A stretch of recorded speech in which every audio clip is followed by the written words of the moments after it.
So look, in this world, if you attract the right people into your life, the right partner, the right friends, and in this case, the right client, your life will be bliss. If you attract the wrong people, it will be a living nightmare.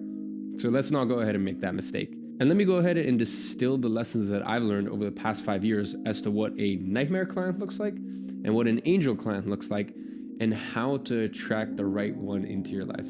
So no further ado, let's get straight into it.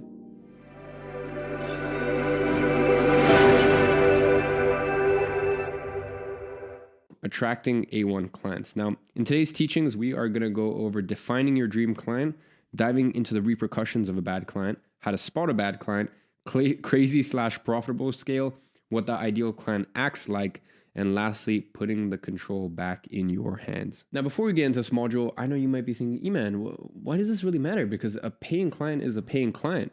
And, you might be like, yes, they may be a little bit more trouble, they may be a little bit more effort, but at the end of the day, they still pay. Like there's no financial repercussion to bring on a bad client. Let me just go ahead and read you an excerpt from a great book called Profit First. So ladies and gents, here are lessons from Profit First, a great book by Mike.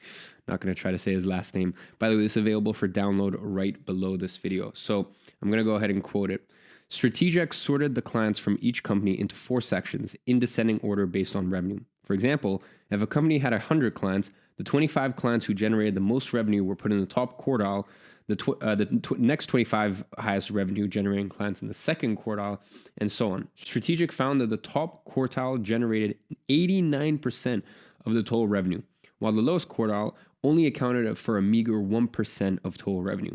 It gets worse. The study found that each group of clients required pretty much the same amount of effort, so cost and time. This means that it took the same amount of effort to serve a big revenue client as it did a client who barely affected revenue at all.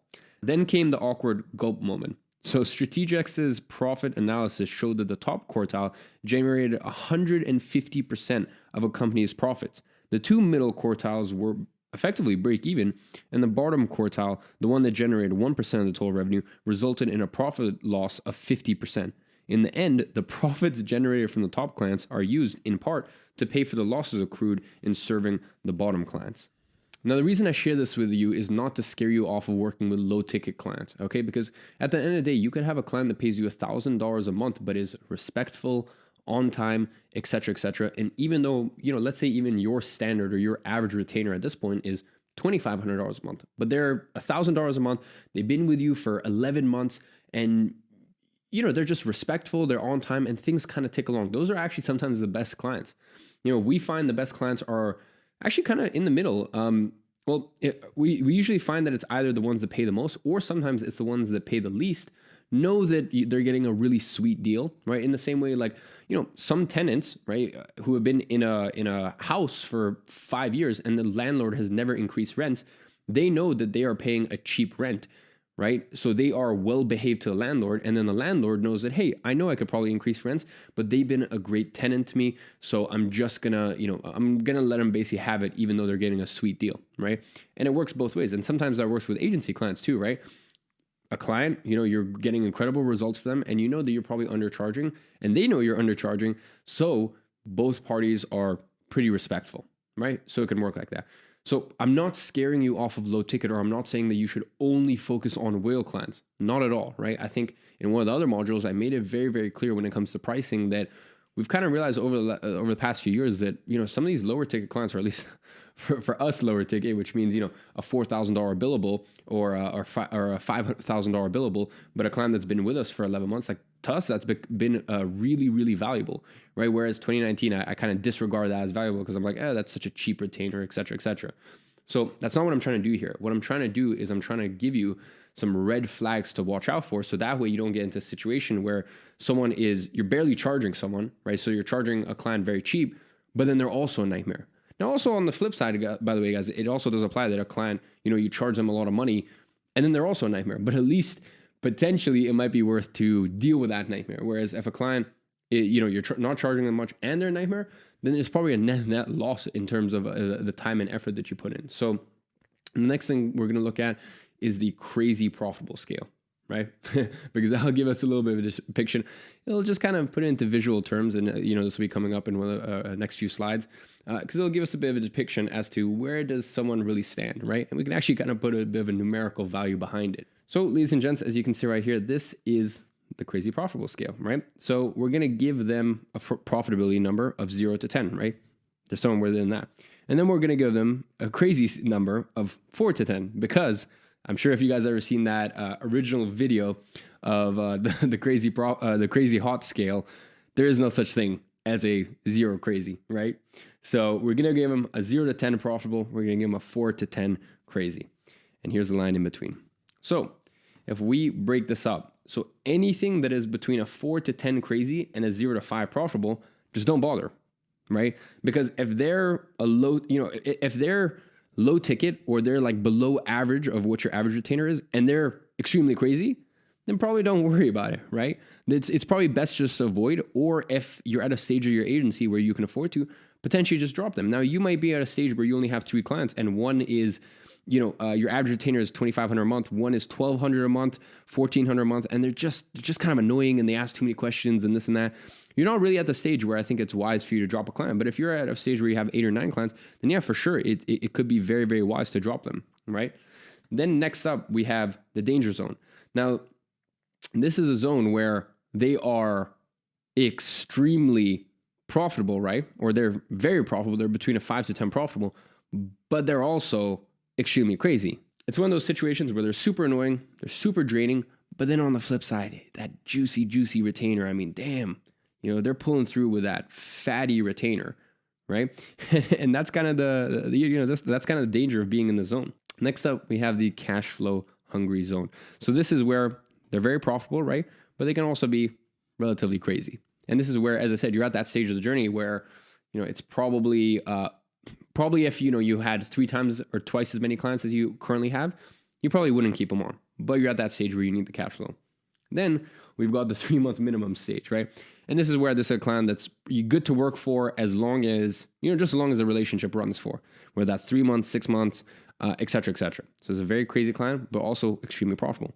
Then we've got a client who's, not really that crazy. Like, there's, maybe there's a hiccup here and there, or there's a misunderstanding here and there, but they are extremely profitable. Then we've got the unicorn phase. And this is when a client is just smooth sailing, no issues. If anything ever happens, they're understanding, they're not just going to let you walk all over them or anything like that, right? Both sides are going to be extremely respectful, but, they're understanding, if an ad account gets shut down, whatever, it's part of the process, not your fault. If there's ever, a 14-day period where results aren't, where they normally are, hey, no stress, there's natural peaks and troughs in business, et cetera, et cetera. As I said, this isn't a client that's going to let you walk all over them, but as long as you're respectful and you're doing your job, they're very understanding and accommodating, and they're super profitable, and that is Unicorn Client. And when you come into contact with Unicorn Client, make sure you don't fuck it up. And as I said, right here, most of my clients are in these territories these days. In fact, I'd say right where it's cash flow hungry, I'd say you could actually blend the two, because I'm finding now, as I said, a lot of the times I'm less agitated by some of these smaller retainers if they are a breeze to work with, right? If they're a joy to work with.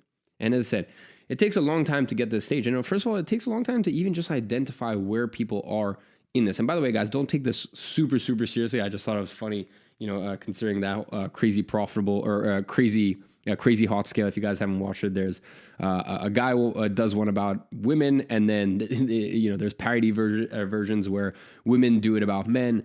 Definitely recommend you watch it. So guys, don't take this too seriously. But the point is, there is a sliding scale that most clients fall under. So as I said, don't take this as gospel. But the next thing that I'm going to go over is I'm going to show you a right client and a wrong client checklist. So let's get into it. So ladies and gentlemen, this is the wrong client checklist. First things first, haggling, right? So if they try to haggle your price down when you tell them the price, it is a huge red flag, right? Now, if they're a little cheeky and they try to get away with it, that's okay. But if they aggressively try to get the price down, just walk away, right? So I've had clients in the past be like, I've told them price. And by the way, this is very rare. I'm talking maybe 10% of situations. And they're like, can we do this instead? And they give a reason as to why, right? And that's not haggling, that's negotiating, right? And in every single one of those situations, I've never actually succumbed to the negotiations, and they've always pretty much, every single time they pretty much said yes. But to me, that's not like a massive red flag, right?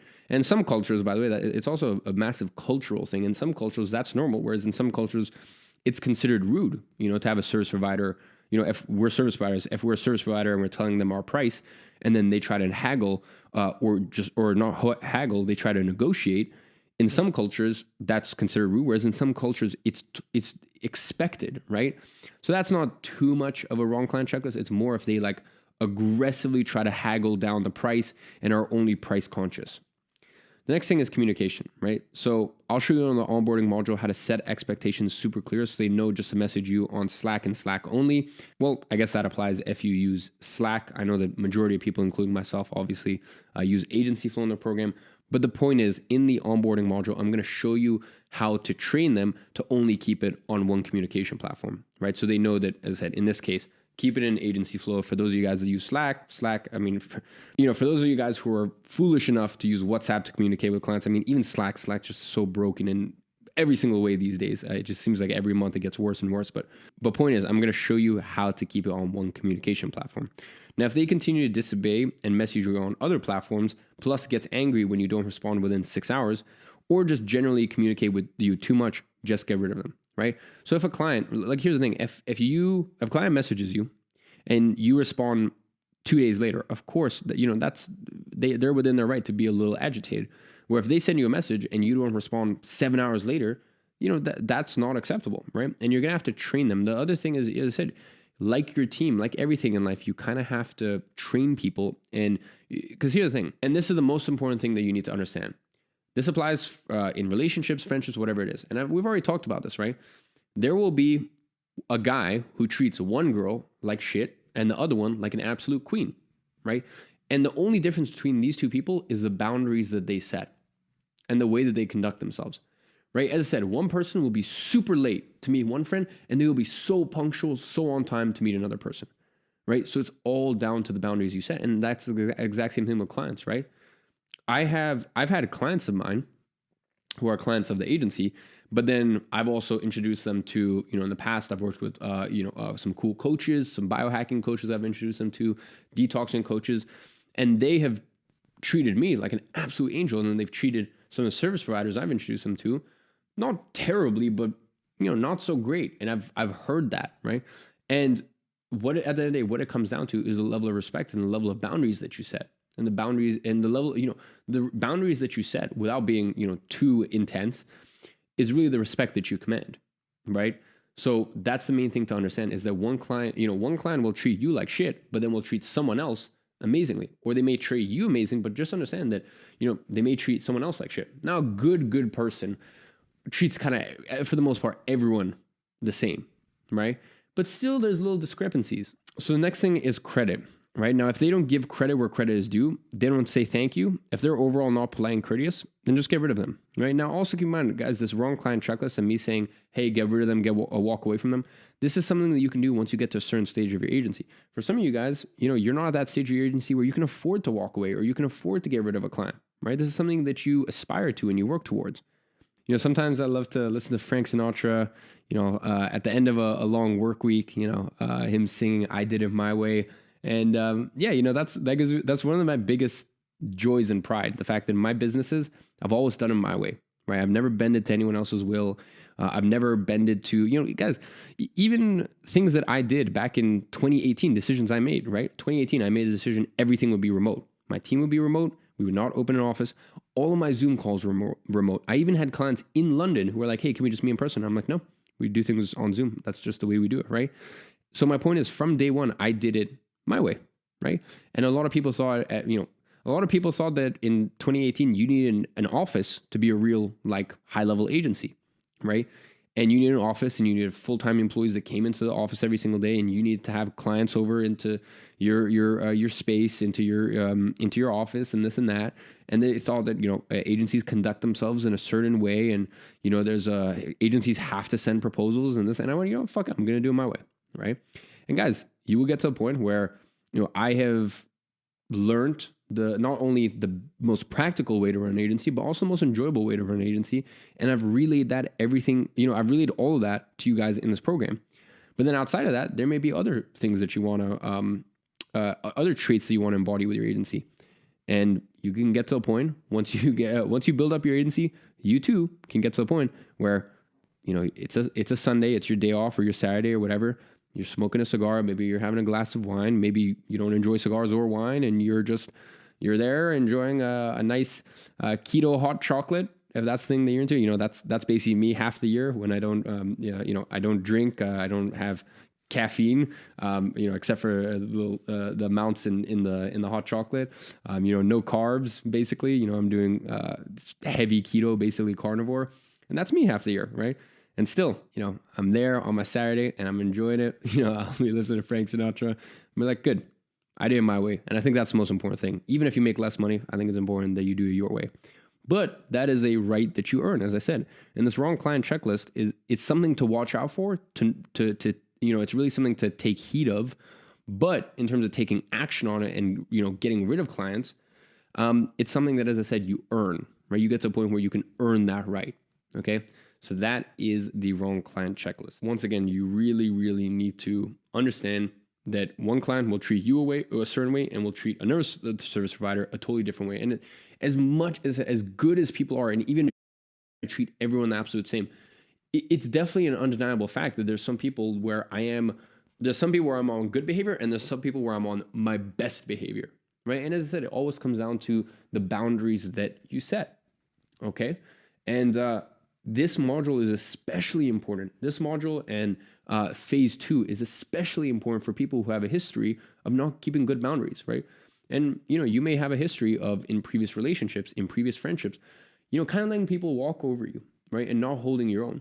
And if that's the case, then it's super, super important, as I said, that you rewatch phase 2, you rewatch this module, and you're even more tentative of it, right? With me, for example, and this only started from the age of probably like 15, 16, because prior to that, like I let people walk all over me all the time, right? As I said, I wasn't a very popular kid at school. And then I became a little bit popular, but then I made myself unpopular by fucking sitting alone at lunchtime, reading and meditating. It was weird, right? Like I definitely could have been a popular kid, but I was just, I was just fucking weird, right? Or considered weird at that time. So my point is, up until the age of 14, 15, I used to really let people walk all over me. And then boundaries is something that I developed, right? So for me, I don't worry about this too much with clients because I know my natural instinct is very strong, very set boundaries, et cetera, et cetera. So what I've actually had to learn over the past few years is how to ease up and how to understand people's point of views more and not be so rigid on the boundaries that I set, right? But especially if you have a track record of letting people walk all over you, this is so important and you really, really need to take extra heed of this. So next up is right clients. Now, here's the right client checklist. Effort. They realize that they need to put in effort in order to get results. They understand that they can't just expect your agency to turn around their entire business. They need to get assets to you, work on improvements/suggestions you offer to them, and hold up their end of the bargain if you're sending them leads. Next thing is communication. They let you get it to work and they don't over communicate with you. They realize if you spend all your time communicating, you have no time left to actually get results for them. Next thing is patient. When they have questions or concerns about the process and you logically qualm all those concerns, they'll listen, take it in, and actually be patient and trust you on the process. Next thing is friendship. Now, with almost all of my clients, I actually start to develop an amazing friendship with them. We joke about things outside the business, we get close and send them out gifts, etc., etc. Now, ladies and gents, I think that is pretty much all self-explanatory. I think the one that is most important to understand is really just that top one, which is effort. So as I said, and this is something you need to watch out for, especially for some of the more beginner clients, is they think that, they can hand everything off to you and you're going to be a miracle worker.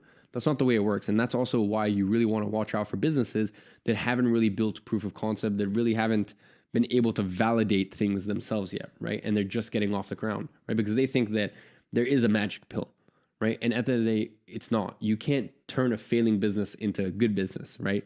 So that's the other thing that they really need to understand. And that they need to understand that. And they also need to understand that it's a two-way thing. And maybe this is also something, and this is something that I really do when it comes to my sales process and onboarding, is I make it really, really clear, like, hey, this is a team effort. And look, we're going to be able to get results, but the magnitude of how good results we're able to get is based off of the synergy between us, right? So if we ask for assets, how quickly can you get it to us? If we ask, if we propose this new funnel or this new offer, how quickly can you action it? Because there's certain things that we just can't do. We try to do as much as we can for clients, but at the end of the day, there's certain stuff that we just can't do, right? So that's another thing to really look out for, especially with some of those lower ticket clients, those clients that are just more in the early phases of their business. Now, next thing we need to talk about is the 3 rules of client management. So ladies and gentlemen, here are the 3 rules of client management. The first one is boundaries. Now, a client will treat one service provider like garbage and the other one like a king. The only difference is the perceived value and the boundaries you put in place to achieve that perceived value. Now, just a quick reminder, all of these are available for download right below this video. Now, the next thing is friendship. Now, it is actually a great strategic move. Plus, it's just more fulfilling running agency to become friends with your clients as soon as possible, because it's a lot harder to fire a friend than someone you just see as purely a service provider. So connect with your clients on a one-on-one level. Send them a small gift when they sign with you, and joke around in Slack, Agency Flow, whatever communication platform you use, right? Have inside jokes. Mess around with them, right? Break that formal wall, right? I found that is a really, really good way to keep clients on for as long as possible. The next thing is reflection, right? You will have good clients when you're a good client, right? I have amazing clients because I've always been a great customer or client, right? Whenever I've worked with a service provider in the past, I've thanked the shit out of them and I've been an amazing client to work with, right? When I go to a restaurant, I make sure that I'm an amazing customer. I say thank you and I'm respectful, et cetera, et cetera. Ladies and gentlemen, this comes down to, like we've talked many, many times, the world of the outer reflects the world of the inner, right? So in order for you to attract good clients into your life, you need to be a good client. You need to be a good customer, right? You need to embody the same traits that you would expect from clients working with you, okay? And that's super, super important. So the action step for today is I want you to clean your desk/room. Guys, I'm serious, right? Here's what I want you to do. Order, and if you haven't already done this in one of the previous modules, do it now, okay? As I said, clean your desk/room, basically clean up your working space, right? Order some cable management stuff if you have to. Then I want you actually to post your desk setup in the community so we can all see. Ladies and gentlemen, this is your workstation, right? This is like, I'm so proud of my office. I'm so proud of my desk setup. Like this is where you get shit done, right? So fucking clean up the cables, right? Clean up the cables. Make sure it's a nice, clean desk, right? Look, you don't need to have the most expensive desk setup or this or that, but just make it clean, right? Go on YouTube, watch some cable management videos if you have to. And then once you've done that, I want you to post in the community a photo of your desk. And we'll all share photos of our desks and stuff like that, right? And you can get some inspiration from different desk setups and stuff like that. Because ladies and gents, look, you should not be fawning over a new pair of Yeezys or a new pair of this or a new pair of that. Like, this is where you spend more time than anything else, right? This should be your pride and joy, right? So don't worry about all this other crap that you can't even business expense or anything like that until you get your house in order, right? Until you get your desk set up in order. And you should really have a dream desk setup, right? That should be something that you aspire towards. So I said, clean up your desk, right? Because a clean desk, a clean desktop is a clean mind, okay? Clean up your desk, clean up your desktop, get some cable management, and then go ahead and post in the community and we'll all share our desk setups. So with that being said, I hope you guys enjoy this module. I'll see you guys in the next one.